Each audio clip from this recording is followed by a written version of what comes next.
Islamic দল করে দেখা অনেক সময় নিজের অনেক কাছের বন্ধু বান্ধব, আত্মীয় স্বজনদের মধ্যে অনেক কাছের আত্মীয় স্বজনরা কেমন জানি একটু পর ভাবতেছে। কেমন যেন তাদের কাছে মনে হয় যে আমরা একটু অসম্মানের পাত্র হয়ে গেছি তাদের কাছে। একটা কথা সাফ সাফ জানায় রাখি আপনাদেরকে, আমার শায়েখ মুফতি সৈয়দ মোহাম্মদ ফজলুল করিম রহমতুল্লাহ আলাই তিনি বলতেন যে বাবারে, দুনিয়াতে আমি বেঁচে থাকতে তোমরা আমাকে ফুলের মালা দিবা, অনেক সংবর্ধনা দিবা, অনেক সম্মান করবা, কিন্তু মরার পরে যদি আমার কবরে জাহান্নামের আগুন জ্বলে, আমি মনে করি আমার এই সম্মানের 2 পয়সার দাম নাই।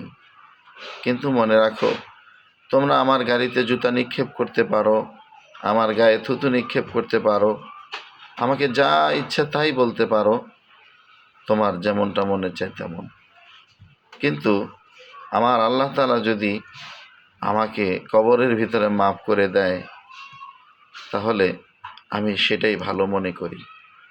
অতএব যে সমস্ত প্রিয়জনেরা আপনারা ইসলামিক দল করি দেখা একটু বাঁকা চোখে তাকানোর চেষ্টা করেন, আপনাদেরকে বলছি, আপনারা কে কি করলেন, কে কি বললেন, কে কিভাবে দেখলেন, সেটার জন্য একটুও চিন্তা করি না।